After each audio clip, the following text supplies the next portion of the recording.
Not only take care of your dogs, but make sure you take care of yourself.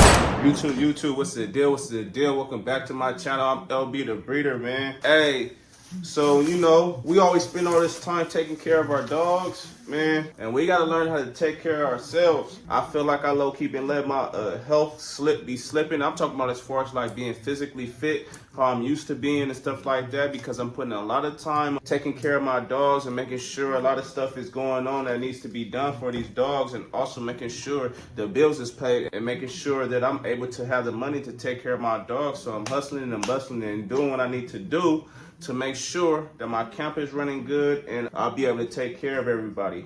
But on top of that, man, you can't be able to put in your best efforts and your best energy if you're not taking care of self, you feel me? And I feel a difference. I'm starting to feel a difference now when I start neglecting my health and all of that. So what I'm doing this morning is, I'm putting me together a little fruit bowl. It's gonna have apples. I'm gonna put pineapples in it. I'm gonna have some grapes in it.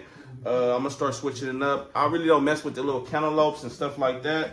I'm gonna have to get me a watermelon and add some watermelon to it. But yeah, man, this morning I'm just trying to put something together and start eating a little bit more healthier, less fast food, more fruits, stay more hydrated. That's my thing. I be kind of dehydrated because I'm eating BS, a lot of processed foods. I don't eat meat, but still, I eat a lot of sweets, man. That's my downfall, is sweets, you feel me? So I'm trying to work on that. And yeah, I'm just trying to do better for myself so I can be able to be in the best state for my dogs and just for myself, and then of course be here for my family too as well. So I want to bring that to y'all, man. Don't decline your health, man. Do not decline your health. Yeah, so I also want to talk about too, so the next thing I got coming up in my camp is once I place this last boy into a new home, then I'm gonna be working on Kodak, man. We're gonna do some things with Kodak, man. I want to be able to open Kodak up for stud, get some good videos of him, some good pictures and stuff like that, and promote him how he should be promoted. I just been letting him mature, be a dog and stuff like that. I want to start having him be on the weights, when the weights where the little the sling and they pull weights. He's around that age to where he can start doing that type of stuff. I also too want to be able, I'm feeding him, so right now too I'm feeding him to where I'm bulking him up. Man, I try to keep my dogs pretty light as possible without trying to mess up their structure, and just let them be puppies and stuff like that. Some breeders like to keep their dogs pretty heavy and stuff like that because, when you post them and stuff like that, it looks real good on your dogs. But yeah, I've noticed for certain dogs, and depending on what the activities that they're doing, it can be bad on their health. So we working on that. So that's going to be my next little project after I place this co-owned stud into a home, which I'm already in the process of doing that. Just working on a few little kinks. And then also too, man, for a lot of people that deal with pregnant females with bullies, it does get tricky. And if you're a new breeder, you really have a misunderstanding on how it's supposed to go when it comes to dealing with a pregnant female, and when is the right time to mate your female. So when it does kind of breeding these females, it's 3 methods. It's 4 methods. You can do natural, you can do artificial insemination, you can do TCA, and then you can do a surgical. For a natural, for pockets, so it's pretty difficult because of the way that these bullies, their body structure is, they so swole, and it's not an easy task. And then you don't want to be having your dog working hard just to get up in there, and he pumping. He gets in there, he overheating. And it could be all bad, man. These dogs, these bullies, they overheat, man. They have anxiety issues and stuff like that. So, man, you don't want nothing to be causing no type of extra harm on them. So a lot of people just go with the artificial inseminations and stuff like that. For AI is when pretty much you get the semen from the dog without, however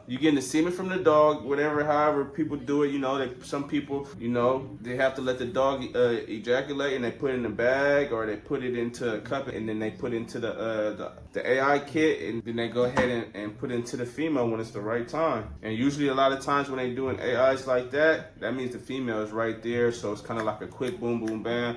Get the semen from the dog, and they take the female, and they go ahead and inseminate her. But some people deal with studs that's way over in another state or whatever. So when it comes to that, you have to get that semen shipped, and then some people, you know, they either take it to the vet, or some people do their own AIs, or some people, you know, take it to their folks and do the AI. And yeah, same process. You just taking the semen and you put it into the little kit that you have, and yeah, and you inseminate them. You do AIs before any TCIs and surgicals once their numbers is right.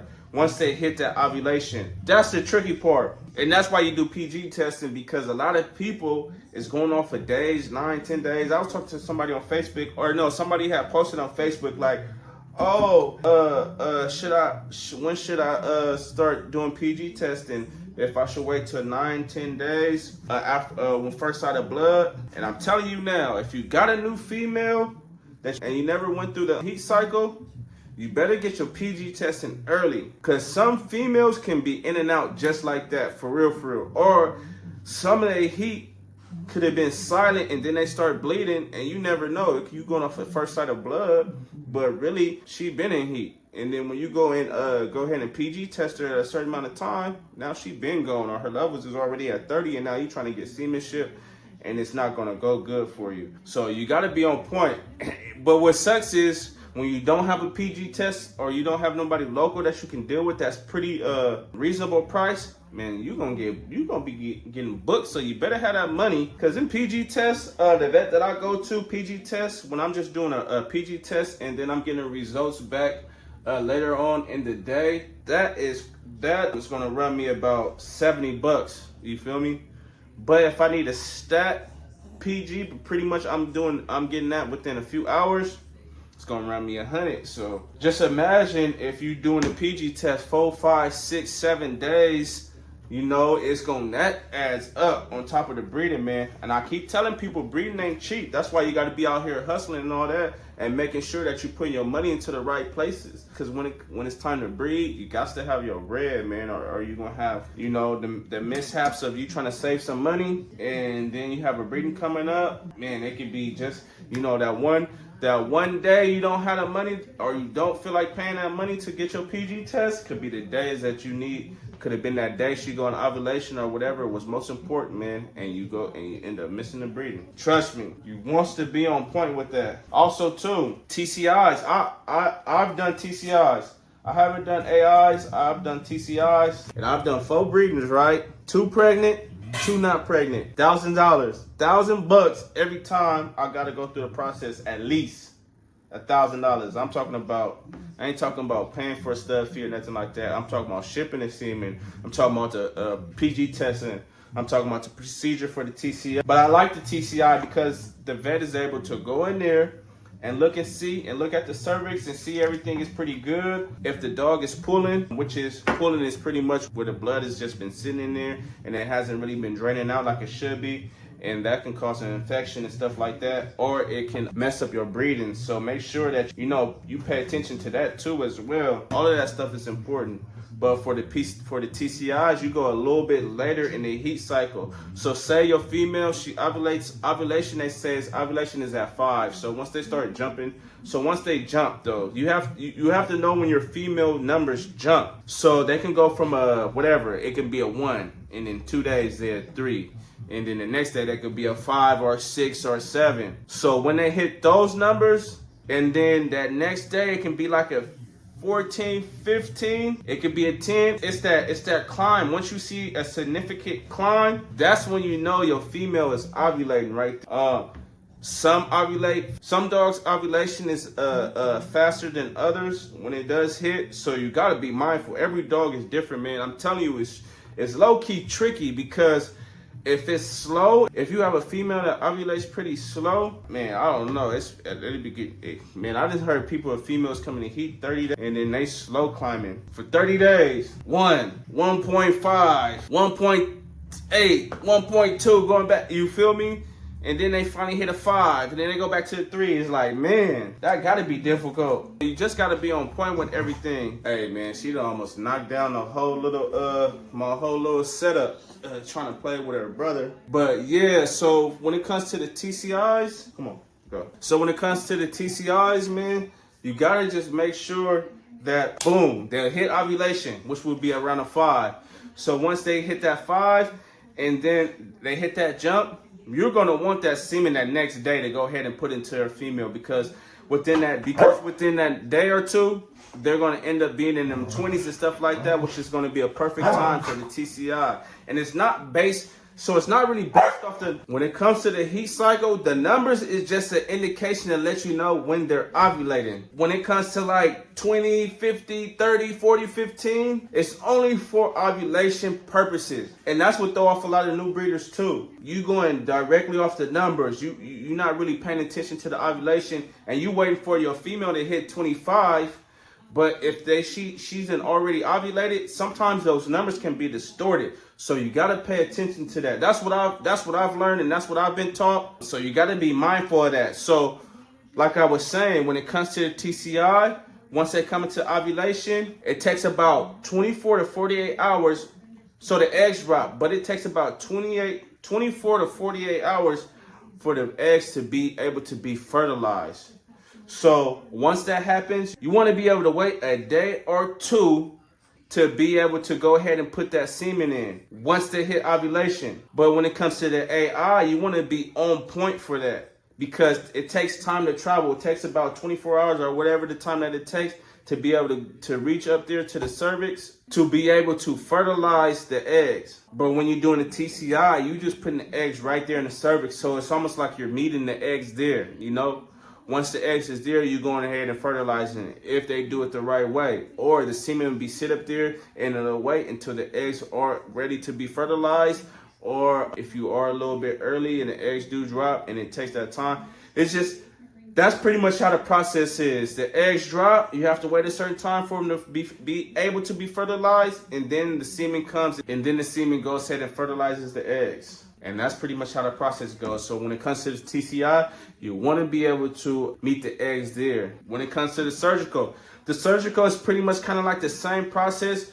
But the surgical, a lot of people use surgicals when they get a shipped semen, frozen semen. You know, you're having trouble with getting your females pregnant in her heat cycle. So they do the surgical, but the only thing about the surgical is you got to cut your female open, you know, and that's, you know, then you create scar tissue onto their uterus, and then, you know, that can affect your breedings for the long run of how many breedings you might be able to get up out of her. And it's kind of like the same process. You're pretty much meeting the eggs there. So when you're doing that surgical, you pretty much, the eggs are where they need to be, and the vet is just pretty much going in there and you putting the semen right there on the eggs, you know. That's why they say it's a higher chance of a female getting pregnant, but it's not guaranteed at all. And you're gonna pay like between like $500 and $800 sometimes for that surgical. So you got to be mindful. Everything costs. But like I said, when it comes to these breeds, sometimes it gets tricky. And you can do everything right, correct, on point, and your female that don't mean your female got to take. It does not mean your female have to take. So just know that and be mindful of that, and just pay attention to what you're doing. Do the right things for your female when it's time for them to come into heat, as far as giving them prenatals, making sure they're exercising and stuff like that before it comes down to the heat cycle, getting that sun, everything, all of that helps. You know, they're not in a stressful situation. So yeah, just make sure your female's in the healthiest position and stuff like that, so they can be able to take on their breedings and stuff like that. Man, there's so more other little stuff that you can add to as far as the breedings. So many things can happen. I'm gonna have to tell y'all a story about man, I done had a time where my female had kind of infection during, you know, the breedings, and what ended up happening on that outcome, and just when it comes to the process of the pregnancy. When do you go ahead and tell that you're pregnant? When are you able to tell if your female is pregnant? What's the early signs? What's their mood swings? Do they eat? Do they not eat? I'm gonna have to do another video on that. But y'all, man, y'all gotta drop in the comments and let me know what more that y'all want, information that y'all want when it comes to this breeding. But take care of your own health as well, man, mentally and physically, man. Getting that knowledge, gain that knowledge, grow your business, grow your you know, do right by your customers, build your brand, and you should be able to have a smooth process. It won't be overnight, man, but just stick to your journey. I'm here trying to be a testament to new breeders and be able to show y'all and put myself out there, and so y'all can follow my journey, man. You know, we on the road to 1,000 subscribers, man. I appreciate y'all that's always continue to been tapping in with me, man. Y'all make sure y'all have a good day, And I'm LB the breeder, and I'm out.